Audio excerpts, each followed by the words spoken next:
Daftar militer, meminta sahabatnya menjaga kekasihnya. 2 tahun kemudian, sahabatnya berkhianat. Mungkin ini alasan kenapa anak muda takut masuk tentara. Di Singapura, pemuda benci masuk ke tentara. Tetapi negara menetapkan, semua orang muda pada usia 18 tahun harus bergabung dengan tentara. Mereka tidak bisa lepas dari tugas mereka dan menemukan cara untuk menghindari pelatihan. Hari ini adalah hari pertama pendaftaran tentara pemula.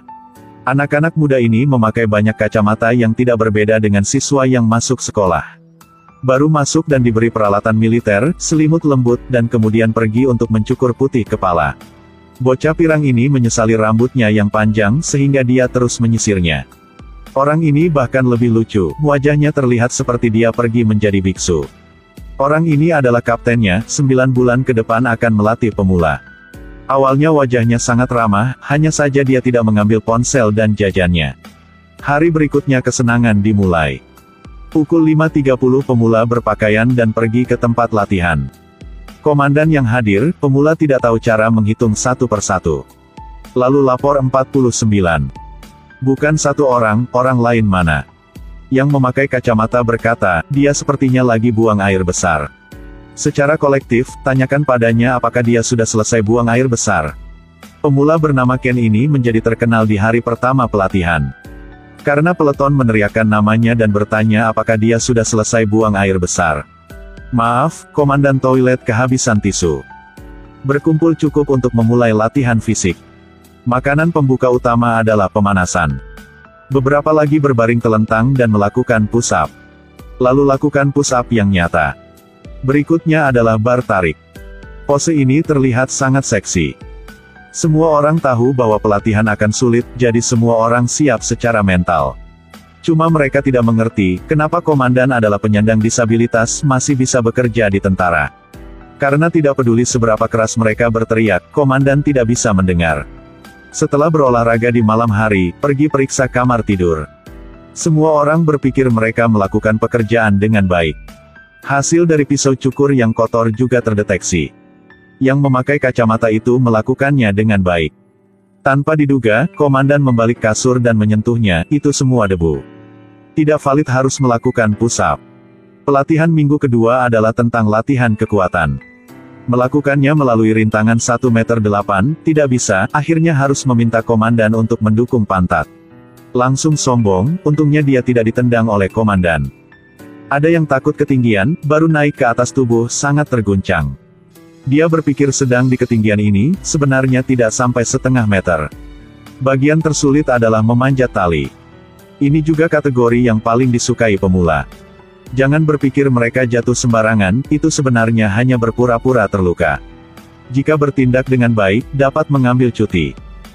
Jenis latihan melewatkan ini terlalu kekanak-kanakan. Jangan terburu-buru, hal yang lebih aneh ada di belakang ini. Dengan cepat sudah mau 9 bulan, musim rookie baru lagi. Pemula dan pelatih sama-sama keras dan lelah. Tapi tidak perlu khawatir tentang mereka. Para pemuda ini sangat pintar. Lihat saja mereka, karena dapat melakukan apa saja demi tidak usah latihan. Misal gagang pistol dibanting, jadi bengkak jadi gak bisa latihan. Juga menggunakan bedak untuk ditaburkan di mata, seperti penyakit mata merah muda. Atau pasta gigi, busa di mulut berkedut. Ada juga yang menggunakan tembakau untuk membakar tangannya dan mengatakan bahwa dia terkena cacar air. Yang paling gila adalah Ken, sengaja tidak minum air untuk terkena heat stroke. Tapi hampir kehilangan nyawanya. Membuat pemimpin sengsara. Perwakilan kelas mulai memarahi pemimpin kelompok. Kapten menegur pemimpin lagi. Selanjutnya adalah memarahi kapten. Lalu peleton menegur skuadron. Hanya beberapa tentara baru yang terluka. Itu karena di Singapura orang tua bisa mengajukan gugatan. Bahkan menuduh tentara melecehkan anak-anak. Ibu punya Ken juga bukan orang biasa, dia sangat terkenal. Ketika mendengar anaknya terluka, langsung datang ke Departemen Pertahanan sendiri. Tapi jangan memandang rendah dia. Mulut seperti 1000 senjata AK, air liur itu seperti peluru. Memarahi pemimpin senior. Di bawah tekanan dari orang tua pemula untuk mengurangi pelatihan gym. Sebagai balasannya dengan cara lain. Berlatih selama beberapa hari berturut-turut. Satu-satunya kesenangan adalah menonton tentara wanita. Kontingen prajurit wanita yang pergi ke kantin akan melewati area prajurit pria. Pada saat ini, prajurit pria sangat senang. Melihat sekali tidak cukup, seluruh tim kembali untuk melihat lagi. Tapi jika ditemukan secara tragis oleh komandan. Selain itu, latihan melempar granat juga menyenangkan. Granat peledak sangat merangsang. Bocah ini terlihat sangat dewasa. Coba lihat bagaimana dia melakukannya. Tarik kerendelnya dan buang keluar. Dia sangat gugup tidak tahu sedang memegang granat di tangan. Menakuti kapten. Untungnya tidak apa-apa.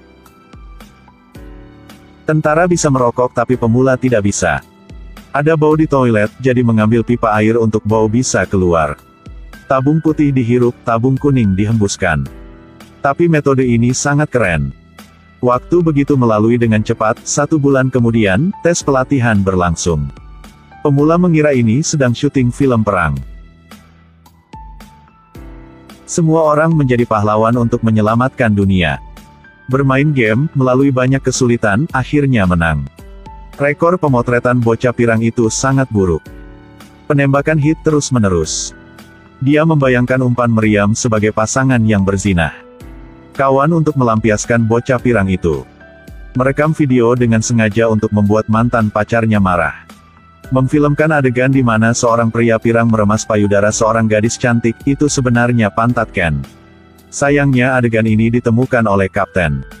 Karena untuk menghukum keesokan harinya berlatih tanpa istirahat.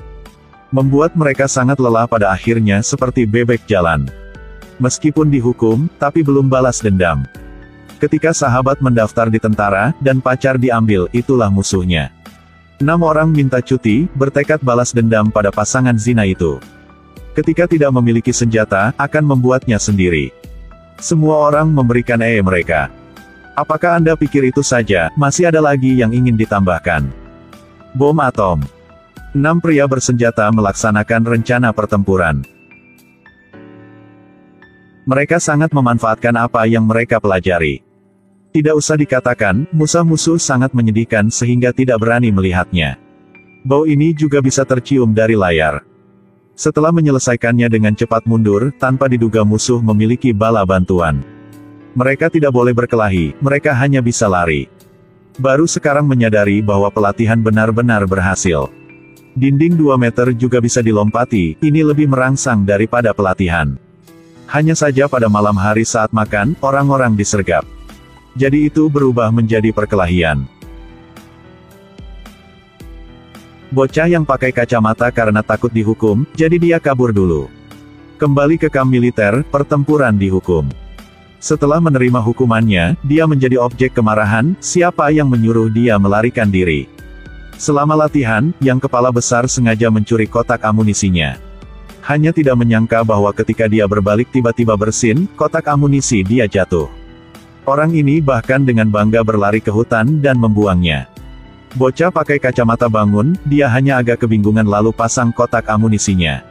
Menunggu kepala besar kembali sedang ingin melihat, kacamata akan melakukan apa, coba melihat lagi. Kotak amunisinya masih, emang ada hantunya. Melihat diri sendiri, di mana ya? Saat merakit tim, memeriksa peralatan. Kepala besar dihukum, jika peralatan hilang sekali lagi akan dihukum mati. Kacamata masukin kotak amunisinya dia ke pistol punya kepala besar. Biasanya dia berakting dengan sangat baik. Untung jalan belum jauh udah melihat kotak amunisi di pohon. Setelah waktu ini keduanya berdamai. Apa hal yang paling ditakuti di tentara, adalah komandan yang mengoreksi orang itu. Pemula yang berkemah di luar ruangan untuk pertama kalinya pada dasarnya tidak berpengalaman. Setelah berlatih seharian, akhirnya aku bisa tidur nyenyak. Sekarang kapten memainkan trik mencuri senjata. Seseorang tidur seperti babi mati, senjatanya dicuri. Seseorang tidur dengan pistol ketika dia membongkar pistolnya, ini benar sangat buruk. Seseorang memiliki mimpi, kedengarannya sangat merangsang. Kapten, jangan. Sakit kapten jangan, oh yeah, yes baby. Aku sakit. Membuat kapten malu muka sangat merah, lalu pergi. Mencari target yang lain. Akhirnya giliran kepala besar, tapi menderita. Kapten ditendang, dia tidak bisa berbuat apa-apa selain memuji kepala besar karena melakukan pekerjaan dengan baik.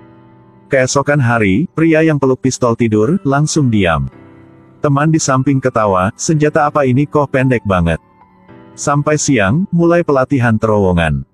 Memakai alat berat, di bawah terik matahari, tubuh lelah dan sangat panas. Enak kalau sekarang ada kipas di sini. Kepala besar omong, kamu hanya bisa membayangkan begitu. Terus imajinasi kamunya apa?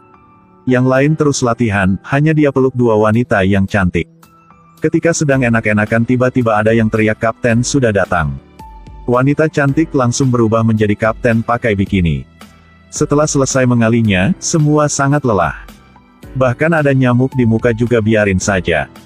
Kepala besar bilang, biarin dia kenyang sampai mati. Misi selesai, selanjut adalah ujian penyelamatan. Supervisor akan memberikan poin berdasarkan kemampuannya. Tapi ujian baru mulai, baru berjalan berapa meter, berhipotesis bahwa komandan sudah mati. Melihat mereka akan melakukan apa? Pada dasarnya tidak ada masalah karena semua orang telah dilatih. Jika seorang komandan meninggal, orang lain akan menggantikannya. Menonton pemuda ini tidak akan mengecewakan, dia tiba-tiba memberi perintah. Cepat mundur. Supervisor langsung marah, bergegas panggil dia kembali. Para sandera ada di dalam, mengapa mundur? Mari kita lihat bagaimana komandan kita menganalisis.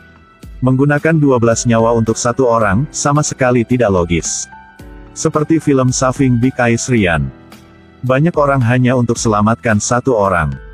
Endingnya membuat lebih banyak orang mati, sama sekali tidak layak. Tidak salah juga, kepala besar setuju, itu adalah pola pikir kepemimpinan yang benar. Supervisor tidak bisa omong apa lagi, misi selesai. Kapten selanjut adalah Ken, jelas dia lebih pintar. Perintah mengubur ranjau di mana-mana untuk melindungi pasukan dari penyergapan. Lalu istirahat dan tunggu bantuan datang. Manipulasi ini membuat ketua kelas sangat marah. Pada saat ini musuh sejati datang diam-diam. Semua orang sangat waspada. Ternyata supervisor makan makanan ringan dan membawa babi hutan datang. Membuat dia ketakutan langsung berlari, lalu jatuh ke lubang, pura-pura mati.